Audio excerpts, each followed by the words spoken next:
過出邊呢有好多隻品種嘅，有啲呢就係一個橡皮膠咁啦。咁啊，其實我試過好多次啦。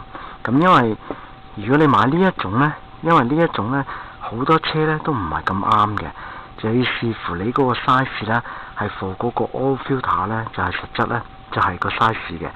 因為有啲車呢就大啲，有啲車細啲咧，所以如果你買一嚿呢啲呢，就大概呢就係5-6蚊啦。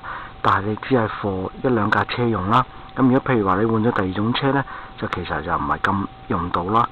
咁如果呢，譬如話如果你買呢一種鉗呢，就通常呢都會用到嘅，因為佢可以有好多個 size 呢係可以同你變啦，可以變大亦都變細啦，所以大多數啲車呢都可以用嘅。嗱，我拆開嗰個 oil filter 呢，就試俾大家睇下啦。嗱，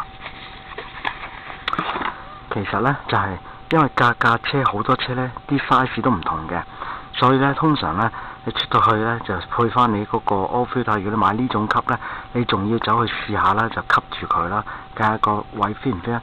但係最大嘅問題就係因為佢呢啲 size 吸住又係 fit 啊，係可以令到啊。但係當你一擰嗰陣時呢，佢一實咗呢，你其實抽唔到出嚟嘅。你抽唔到出嚟呢，你要用螺絲批咁樣撬佢出嚟呢，就比較上呢就麻煩少少啦。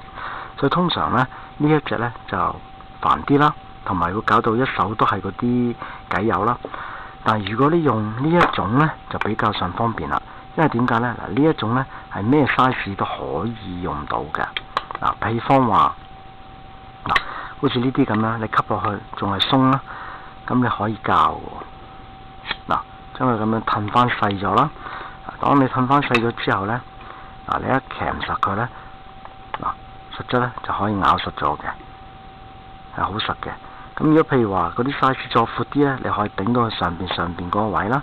如果再細啲呢，就可以頂落去下邊嗰個位啦。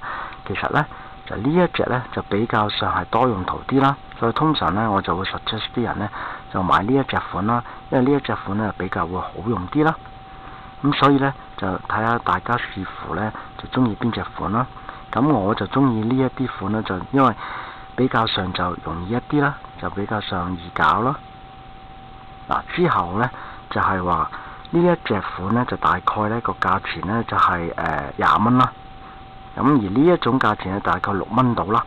咁所以就大家就決定買邊一種呢？咁我就一定會揀呢一隻啦。咁多謝大家收睇啦。